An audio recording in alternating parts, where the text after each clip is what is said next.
Morning students, today I start class 8 subject SST unit history chapter 2 colonial rule in India। इस chapter में colonial rule के बारे में भारत में कैसे जो है नियम लगे, कैसे व्यवसाय हुए, इन सारी चीज़ों पर जो है हम लोग अध्ययन करेंगे। जैसे फर्स्ट टॉपिक इसका है मर्चेंडिज्म।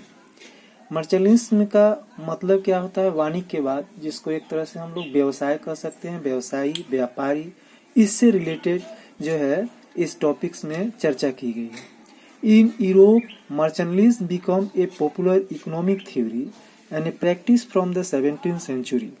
यूरोप में व्यवसाय जो था आर्थिक दृष्टि से सबसे ज्यादा पॉपुलर था, नहीं लोकप्रिय था, और 17वीं शताब्दी में इसमें बहुत सारे लोग भी जुड़ चुके थे। It held that the prosperity of the country depend on its capacity of the produce more than consume and export more than import, order of the maintain a positive balance of a trade oversea trade carried out by the sea routes was the most important features of the practice of mercantilism। कहने का अर्थ है जिस देश के पास जैसी अपनी व्यवस्थाएं थी, जैसी कैपेसिटी थी, उस अनुसार वह एक्सपोर्ट और इंपोर्ट करते थे, और इसमें जो व्यापारी अपनी पूंजी जैसे था उसके अनुरूप एक देश से दूसरे देश में अपने व्यापार करते थे।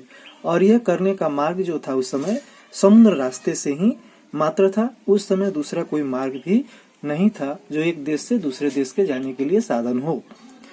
The origin English East India company, जिसको शॉर्ट फॉर्म में EEIC भी कहते हैं, in its power led economic theory of practice of the mercantilism. उस समय यह जो कंपनी थी, जिसको शॉर्ट फॉर्म में EEIC, जिसका अर्थ यह दिया गया है the east English East India company, यानी यह एक ऐसी संस्था थी जो उस समय एक सबसे ज्यादा शक्तिशाली इकोनॉमिक थ्योरी को, यानी आर्थिक दृष्टि को देखरेख करने के लिए व्यवसायियों का एक संगठन था, जिनके अंतर्गत सारे व्यवसायी लोग अपने वर्क को करते थे।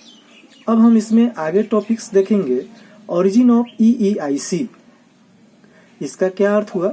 The English East India company was trading company. यह एक जो था व्यवसायियों का एक कंपनी थी, संस्था थी, which have started by the group of merchant in Britain. इसका जो है शुरुआत ब्रिटेन के ही व्यापारियों के द्वारा किया गया था। The EEIC which came as a trading company become a supreme political power in India.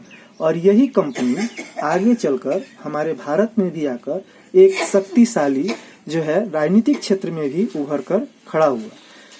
फिर the EEIC was established in London in year 1600 by royal chart issue by queen Elizabeth first, the queen of the England.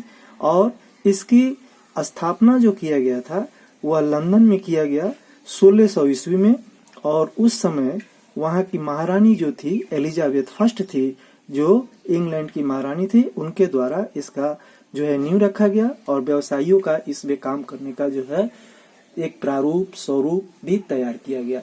इस तरह आज हम लोग इतना ही इस chapter में देखेंगे। इसका आप सभी बच्चे स्टडी करेंगे। थैंक यू, धन्यवाद।